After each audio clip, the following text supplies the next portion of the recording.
Good afternoon. My name is Amy Glass, and I am the coordinator of our ICC Library One Book, One College program here today. And this is the presentation entitled Perspectives on Joy in Our Daily Lives.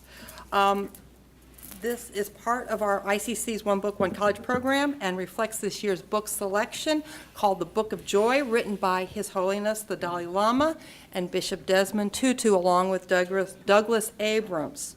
And we do have the ability, if you haven't signed in yet, to register to win a copy of the book. So please sign in and fill out the slip, and we'll draw for that after the presentation. The mission of One Book, One College program is to foster interdisciplinary relationships through a shared reading experience. And now I am going to introduce our two panelists for today. Asayo Horibe, if I got it, did I get it right? Nope, okay, you want to try it? Asayo Horibe. Oh, thank you. Asayo. Okay, got it. Okay, so is a third-generation Japanese-American Buddhist. She serves as president of the Buddhist Council of the Midwest, on the Council of Religious Leaders of Metropolitan Chicago, the Secretary of State Asian American Advisory Board, and is trustee emeritus of the Parliament of World Religions. A registered nurse for more than 50 years. Horibe is also a lay minister, caregiver for her two granddaughters, and lives in Evanston, Illinois. She attended Chicago Public Schools as a youth. The Reverend Johnathan Thomas studied religious studies at the University of Virginia and theology at Princeton University, where he focused on the topic of theology and mental illness. He taught for some years before accepting a call to become an Episcopal priest. He has been ordained for 7 years and served at churches in Virginia, New Jersey, and Connecticut before coming to Illinois.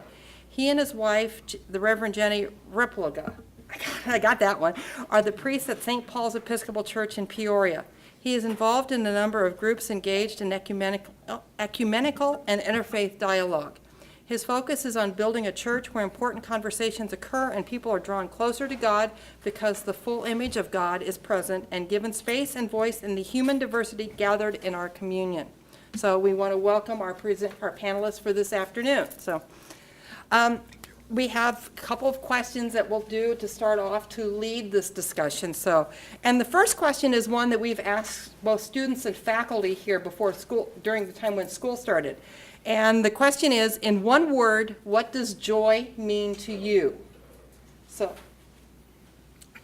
whoever wants to go first? A hug. A hug. Is that because of the grandchildren? Partly. Partially. You want to expand a little more on that? A long time ago, a friend of mine told me, do you know, for human beings to survive, they need 12 hugs a day. Did you know that? And sometimes when you can't say something and you can't do something, a hug covers it. And that's part of touching. And a psychologist many years ago wrote a book about that thick on touching and how touching helps you be human. But I also found out that animals do that too.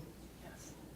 When I go to sleep at night and my hands are like this, my cat will come and put her head there and her paws around my hand. Can't beat that. You can't beat that. That's true. Go ahead.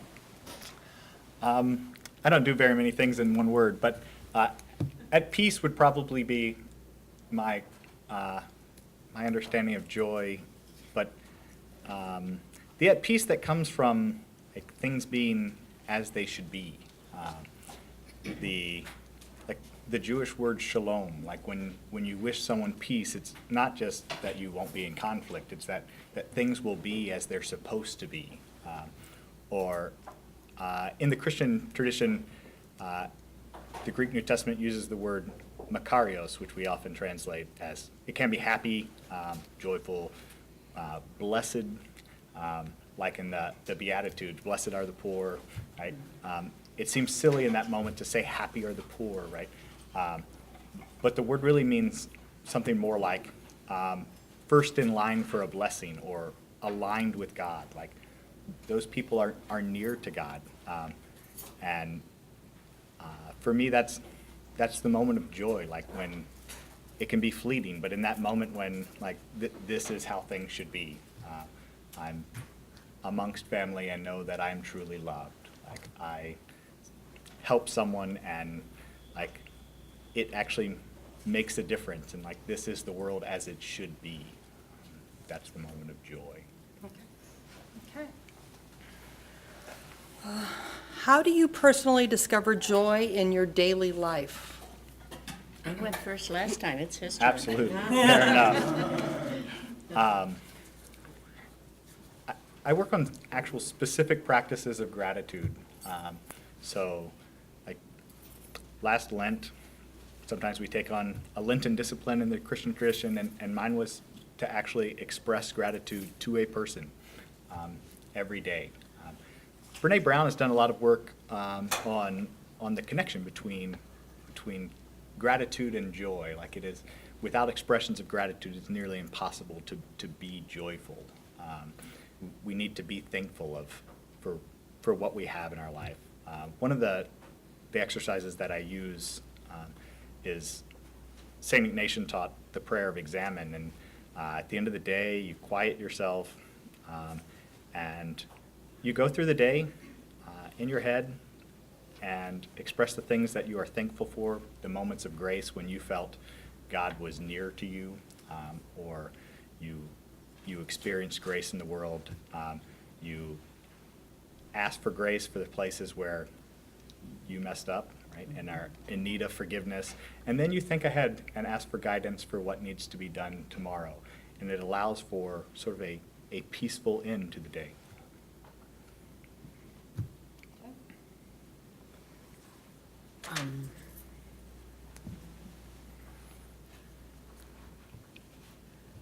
What comes to mind is when I was coming home from work and I put my key in the front door and my kids were running up the stairs saying, "Mommy's home, Mommy's home." And I said, okay, that's good. And when I see a resolution to a problem, and when I see pain go away. I've been a registered nurse for over 50 years, and what's more joyful than catching a baby and being there, not with a catcher's mitt, but going through 4, 8, 12 hours of labor. Some of you may know about that, others may not, but after that's all over, you have this cuddly little human being. And you're a part of that. So it's worth it. And doing something and accomplishing something and sitting back and say, it's done.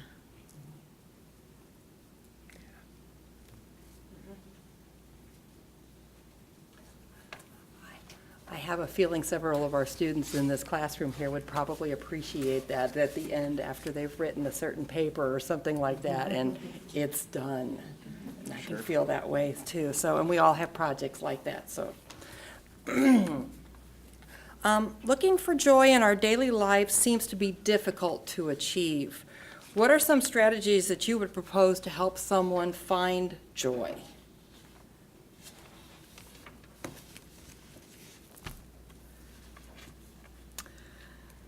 In Buddhism, the first thought is that life is suffering. And the second one is that there's a cause for that suffering. And the third one is that there's a way to overcome that suffering.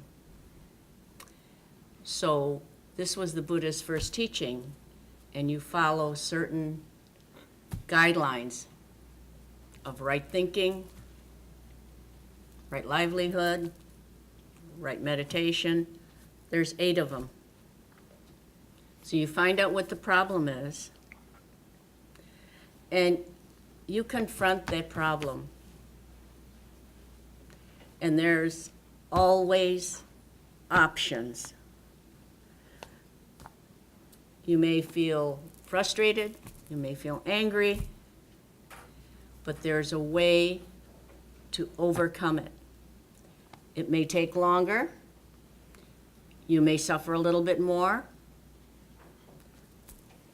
but it's going to get fixed. And no one else can fix it except you. Whether it's your change in attitude, whether you can say, I need help with something. Because one of the things is you're not alone. You've got a problem.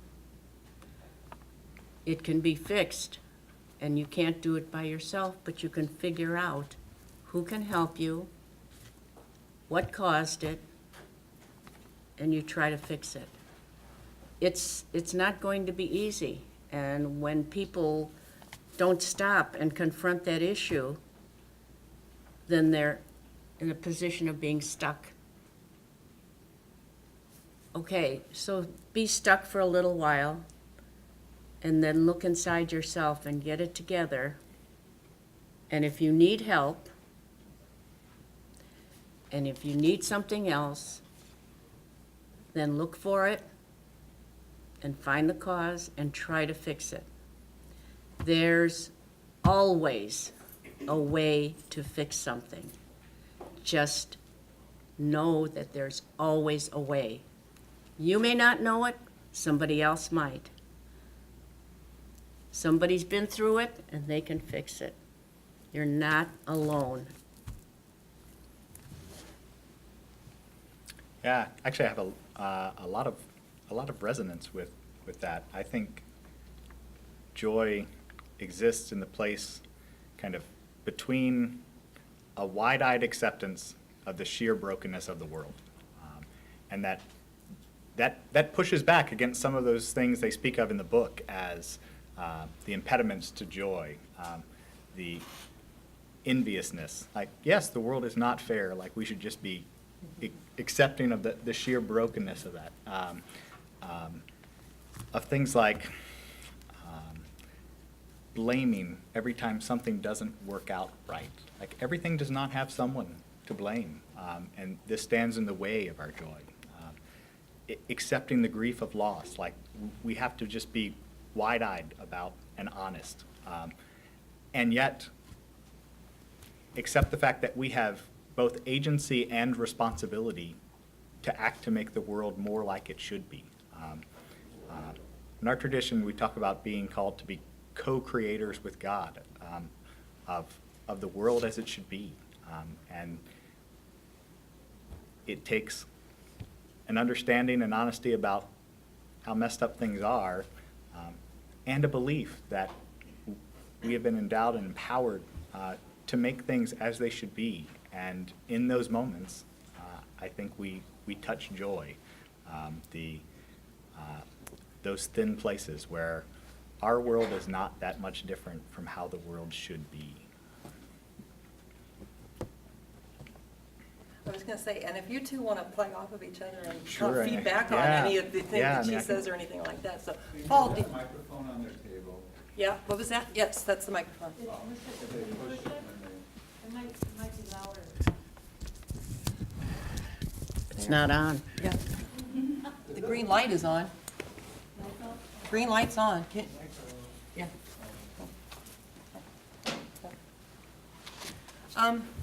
And this alludes back to something you mentioned in your previous answer. The book mentions several obstacles to joy: anger, grief, despair, loneliness, envy. There was a lot of other ones in there. Do you find one obstacle more prevalent in today's society, and how do you propose someone overcoming that obstacle? Guess I'm up. As I read through that section, I thought, yes, all of these are quite prevalent.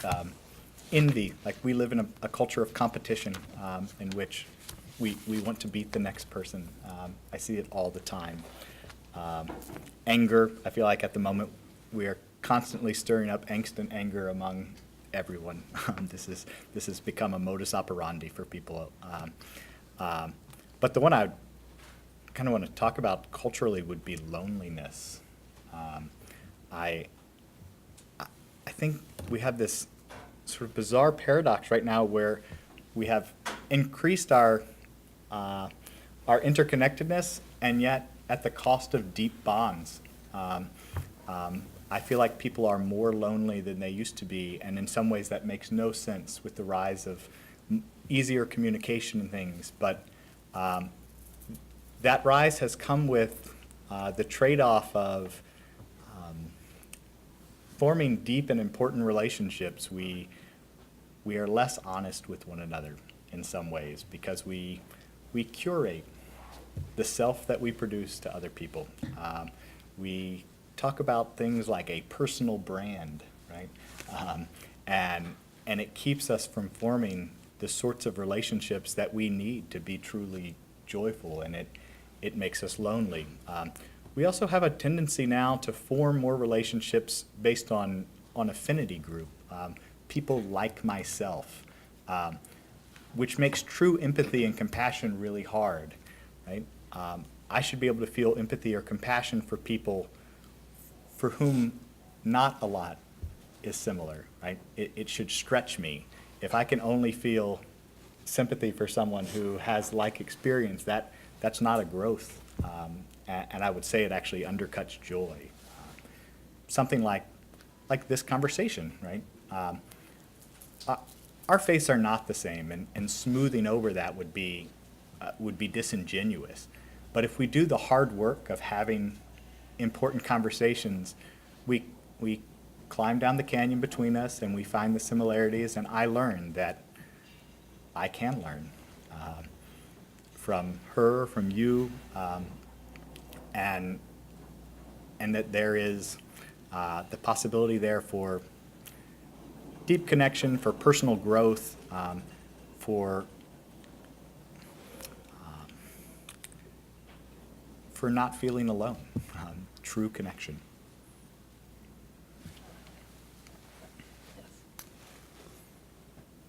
One of the things that I've found that I feel is there's a big resentment in today's society. You resent that they have something that I don't have, that they're comfortable. And this resentment, seems like it's created such a division between communities and people just walking down the street, that the disparity that exists is just greater, because why am I here without that? How come I don't have that? And the resentment kind of festers in people. There's so many feelings that people have, and that loneliness that you mentioned is not always evident. Have you noticed, well, I don't know, you guys are in Southern Illinois, but I grew up in Uptown in Chicago. Does that sound familiar to anybody? Part of my adulthood was there, and homeless people are living underneath the viaduct on the outer drive, on Lakeshore Drive. And they're all together, but nobody cares about them. It appears that nobody cares about them. There are communities now that will make sandwiches, and one temple is making beds for them. They save the plastic bags and cut them and crochet them into waterproof mats for them to lie on so they're not on the sidewalk. And it raises them up a little bit. I think disparity But one of the things in Buddhism is that there are 108 defilements. I have them all listed because I couldn't remember all of them. Manipulation, pessimism, gambling, hurt, and these obstacles for reaching joy, cruelty, lying, contempt. These have existed throughout history, and the beads that I have, there are 108 of them. If some malas are shorter, but this one has 108, and it reminds us that we have a long way to go to overcome. New Year's is a time when we try to think about all our bad habits and our resentments. And we write down what we're going to try. It's like New Year's. You're going to make resolutions. You're going to do better. So you write them down on a piece of paper. I'll try not to insult my mother-in-law as much, et cetera, et cetera. Similar on those lines, and you write it down on a piece of paper and you throw it in the fire, and it's gone.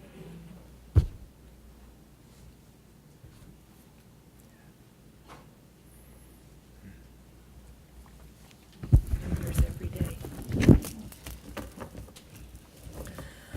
The 8 pillars of joy, which are referenced in the book, perspective, humility, humor, acceptance, forgiveness, gratitude, compassion, and generosity. That it makes up a major portion of this particular book. Excuse me. If you personally had to suggest a 9th pillar, what would it be and why?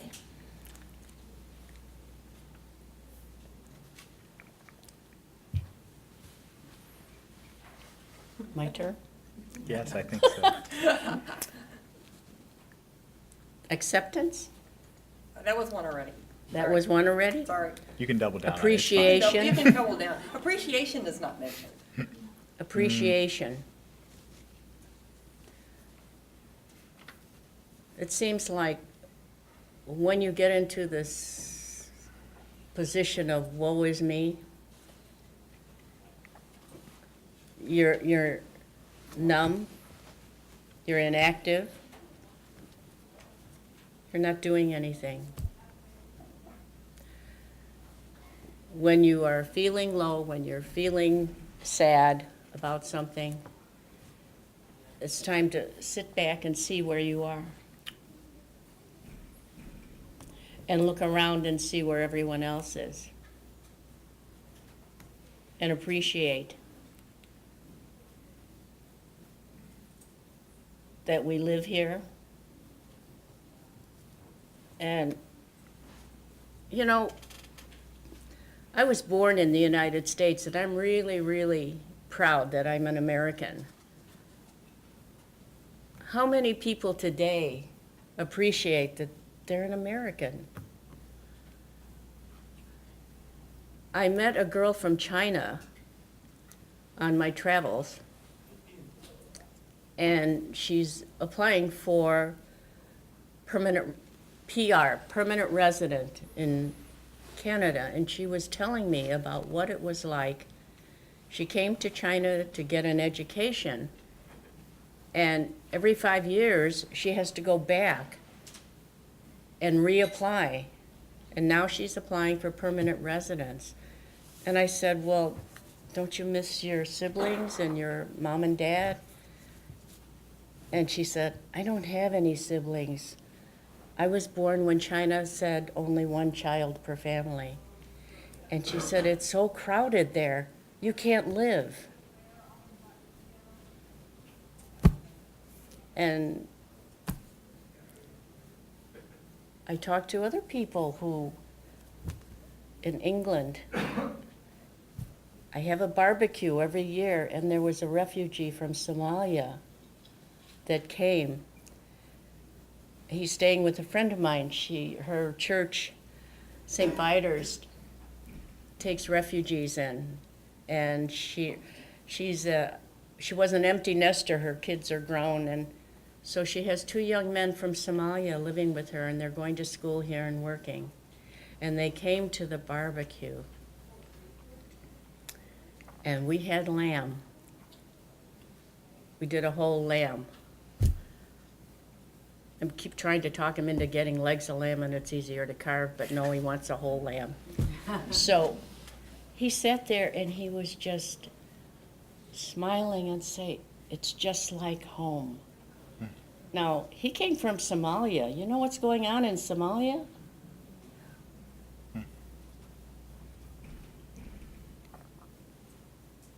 So I think appreciation.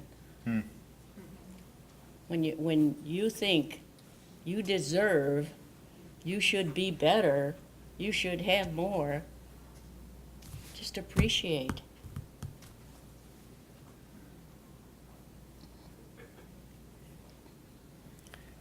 I would add contentedness. I feel like we oscillate between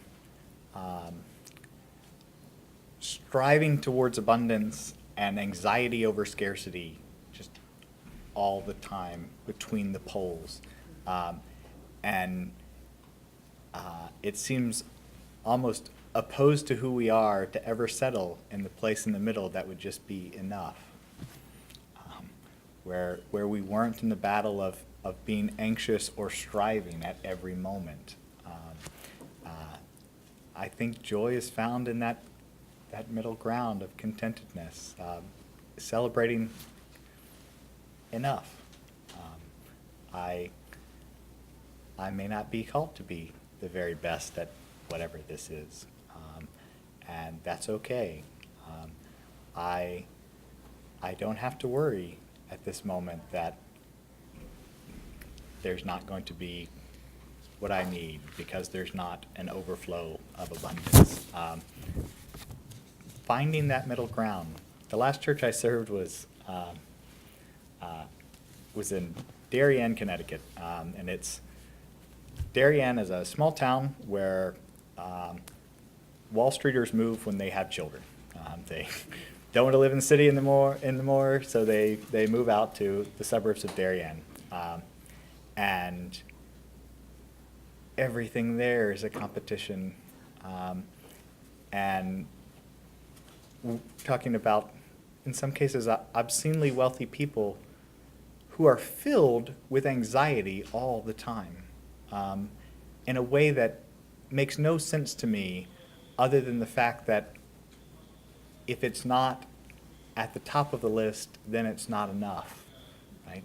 And they seemed incapable of just saying, actually, I have a great life, and this is great right here.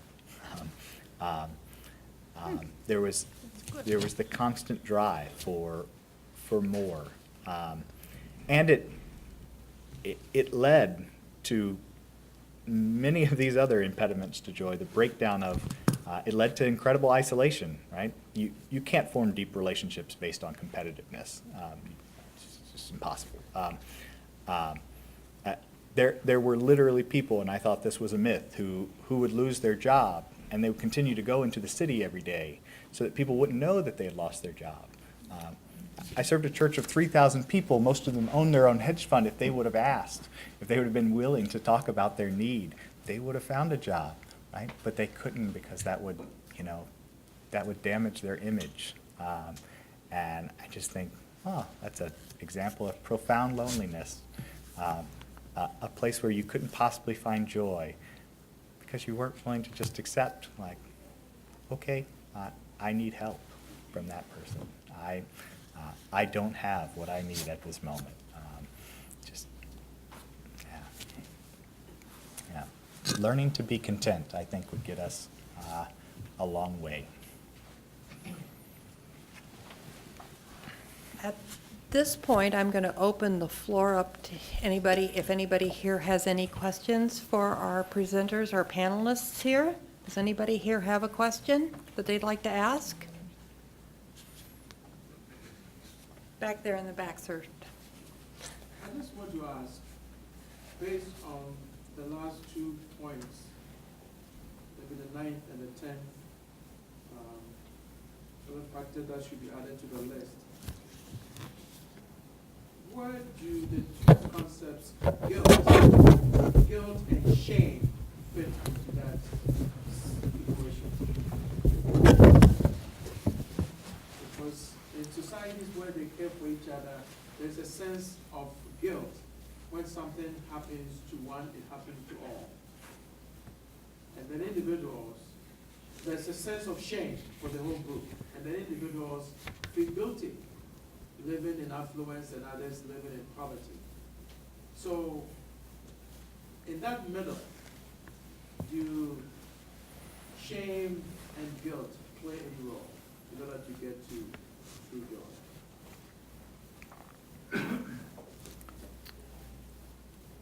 I have to tell you that I felt a lot of guilt last night because I heard from my friend's sister that she tried to kill herself last night.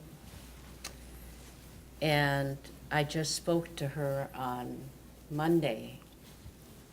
I felt so guilty because we talked and I said, gee, I just got back from my vacation and I went all over the place and drove and we ate all this good food. And my friend is not in a good place.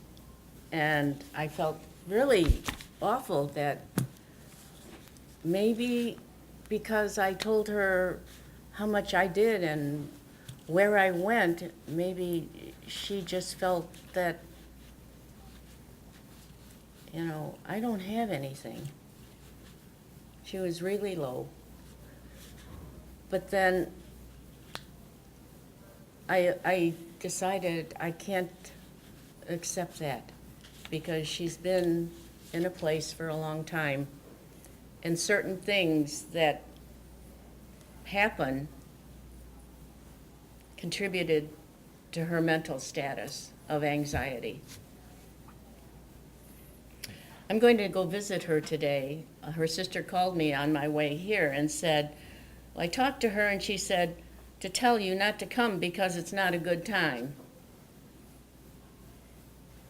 What do you think about that? When is a good time? So I will go and be with her.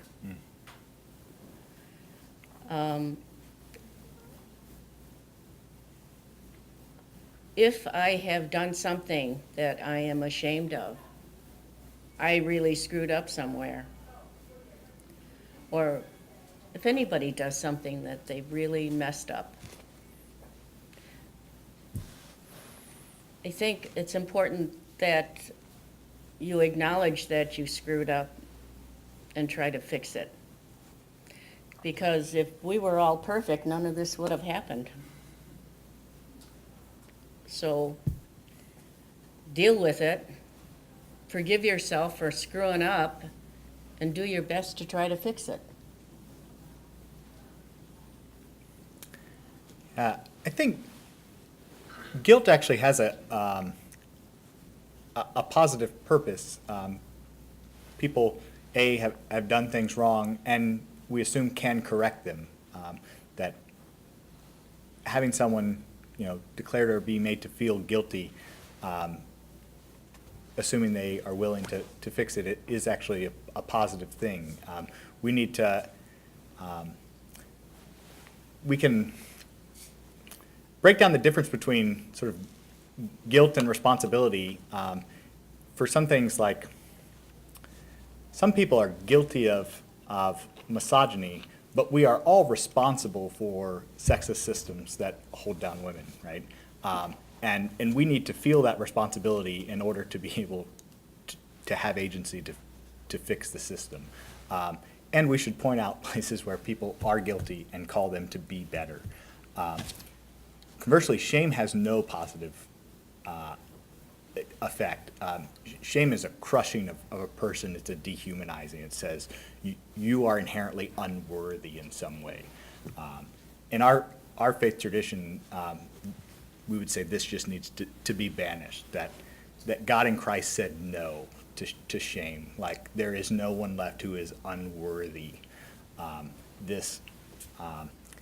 It makes someone less than fully human.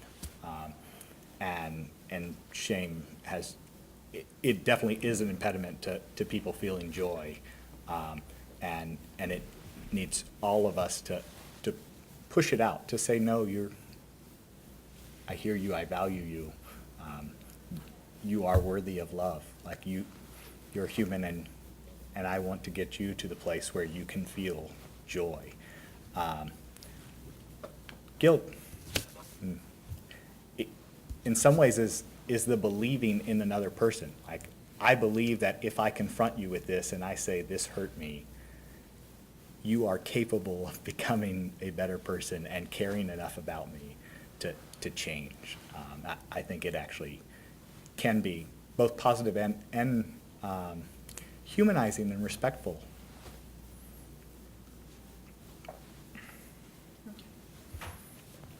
Does that answer your question? Yeah, in terms of shame, I was thinking more about the collective responsibility. For instance, Yeah. in times past, if you went out, anyone of your dad's age is your uncle, your mom's age is your auntie, and if you misbehaved, there was a collective responsibility to discipline you by someone other than a family member. Because what you are doing is shaming the community, and therefore it's that responsibility to take action. I see a decline in our culture. Yes, this is something that is a manipulator, that don't do anything to bring disgrace upon the family. In my culture, I'm Japanese, my father was born in Hawaii but raised in Japan, so he still had that cultural ethic. And he always told me, and this is part of the Japanese culture, but I believe it's the part of every culture. As I get older and talk to different people, nobody wants you to embarrass the family or embarrass, and this is something that is lacking, I think, when people don't know who they are. Because your behavior as an individual out in public, when they see you, whether you are Asian, whether you are Hispanic, whether you are a child, reflects upon who you are and where you came from. I think cultures have this ethic that you don't do anything that reflects poorly upon your own community, upon your own family. And families have been ostracized because of the behavior of one kid who was stupid and selfish and didn't realize that what he has done has brought a negative reflection on his family. And I think I'm talking as my father would say. And he would say, when I wanted to move out to get my own apartment after I graduated from nursing school and I was making all of $475 a month, I was rich. I wanted to get my own apartment. And the first thing my mother said was, "You can't move out. What do people say?" No, you can't move out until you get married. Now, how many times has that been reflected in cultures? You know, good Italian girls don't go out on their own. Good Japanese girls don't have their own place unless they're married.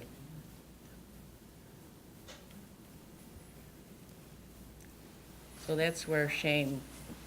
Yeah, I think, no, I still think there's an important distinction between whether it's taken for a corrective purpose or an ostracizing purpose. Like, we don't act like that here. You're one of us, and I need you to act right. Versus, you're not one of us. is the shaming technique. Like it is cutting bonds and pushing from community.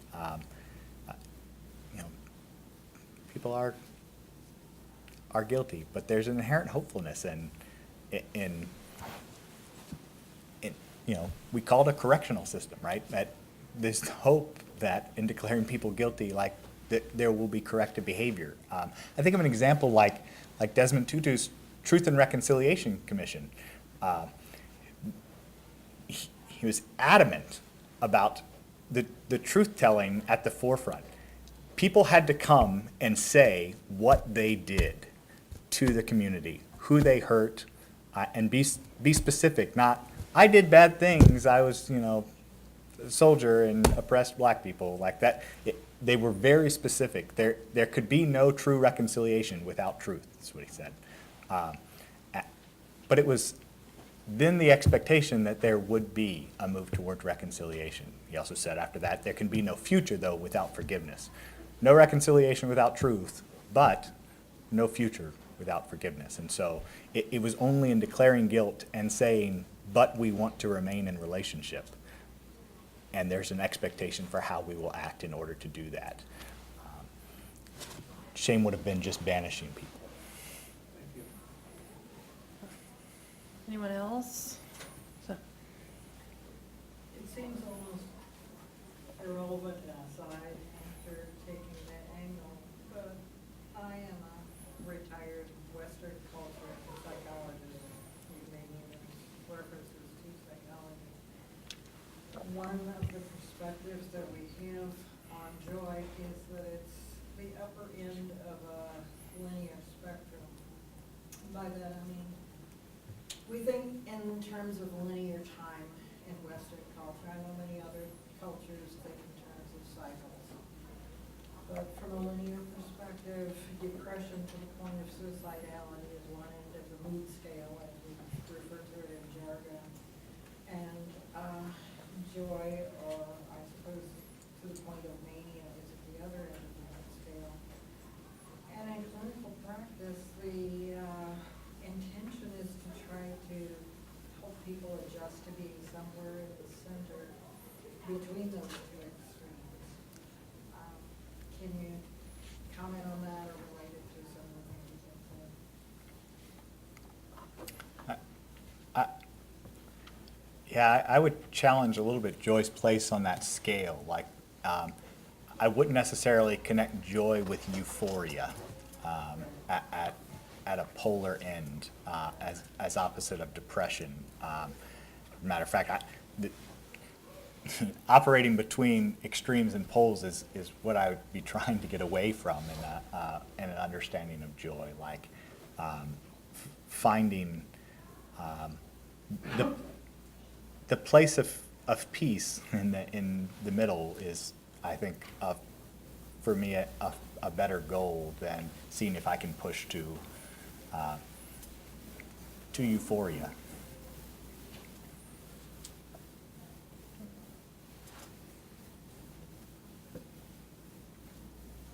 I think these emotions are, for some people, momentary and some long-standing. And being in a place of depression,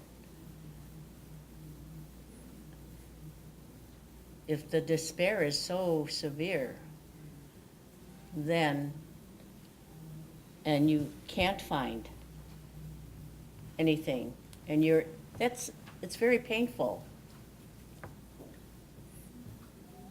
That's why I believe, to a certain extent, and I know others believe, that sometimes you just want to get a little relief from that. Here go our problems that we have now, that the addiction, whether it's alcohol, whether it's binge watching TV so you don't have to face the world. It's unfortunate. I can only seek professionals who know how to handle this.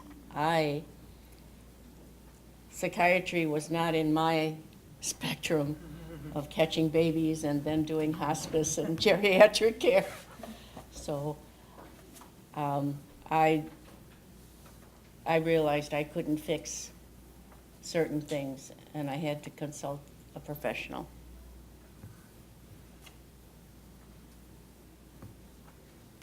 I'm going to ask one final question, and that's just, are there any last words on the idea of joy in our daily lives?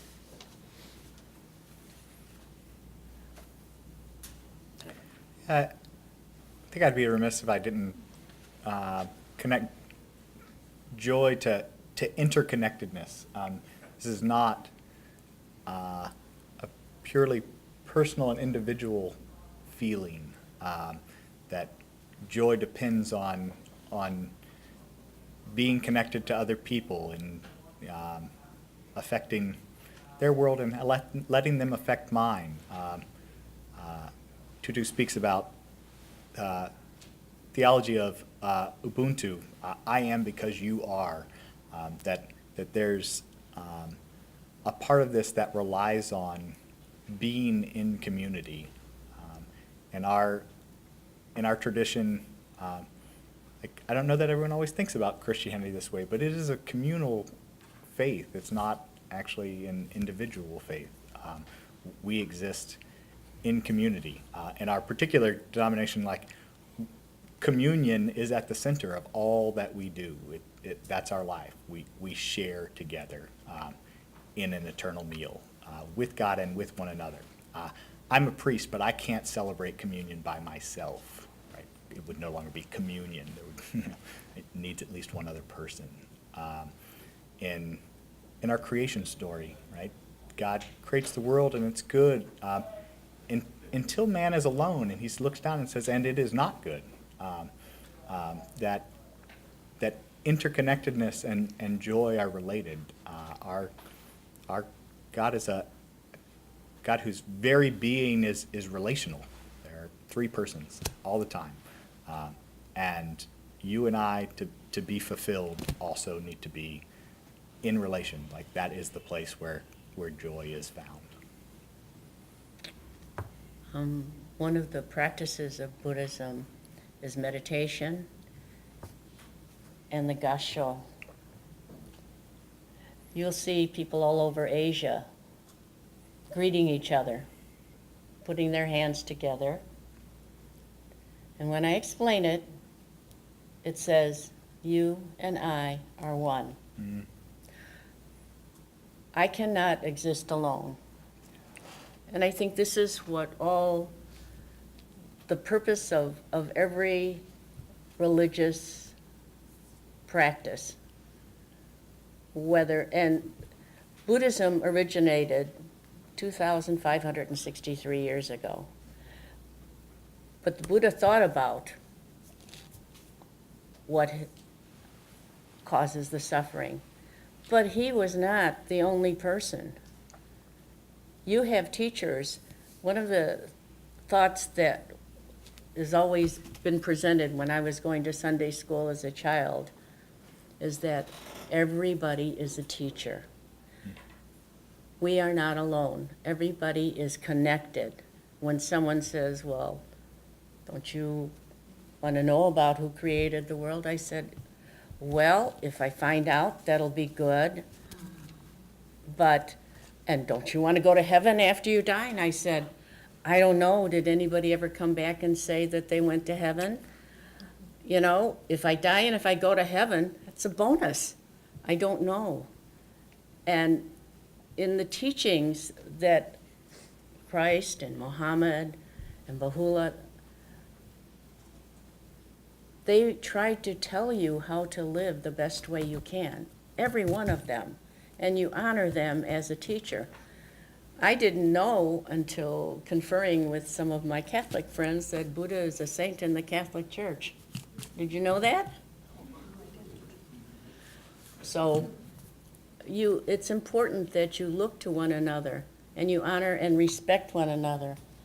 When we get together, you put your hands together and you greet that person. I honor you and I respect you.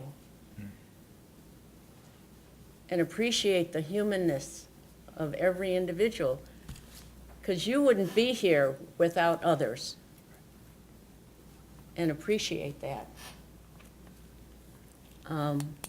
We have an interfaith peace prayer every year.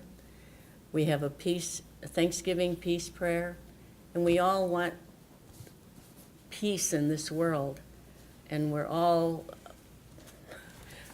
I had an argument with my younger brother many years ago when he was running the Yellow Power movement at the University of Illinois, saying, and he was in a place where he was being discriminated against in different ways. And he would say, what are you doing for society? Black people have been oppressed for 500 years. What are you doing to help? You just go to work and you come home and you don't do anything. And I said, you know what? I can vote. I take care of sick people. I'm a part of this city and I do things. I pay my taxes. I fix things. And all you're doing is defacing public property and flunking out of school. So there's a point of being contented. But if you are content in where you are, you look around and there's suffering all over. And one of the things that I got out of the book was that you get out of yourself and you go and help somebody that needs help. There's a blessing that we always have when I was a Sunday school child. And it's, if you don't mind, it's called the Golden Chain. And it's, I'm a link in the Buddhist golden chain of love that stretches around the world. I must keep my link bright and strong. I will try to be kind and gentle to every living thing and protect all who are weaker than myself. I will try to think pure and beautiful thoughts, to say pure and beautiful words, and to do pure and beautiful deeds, knowing that what I do now depends my happiness and misery. May every link in the Buddha's golden chain of love become bright and strong, and may we all attain perfect peace. Now, this doesn't say anything different than any other teacher of any religion. Thank you. And I would say that's the perfect ending for this thing. So thank you to our presenters. I appreciate it. Thank you for having us.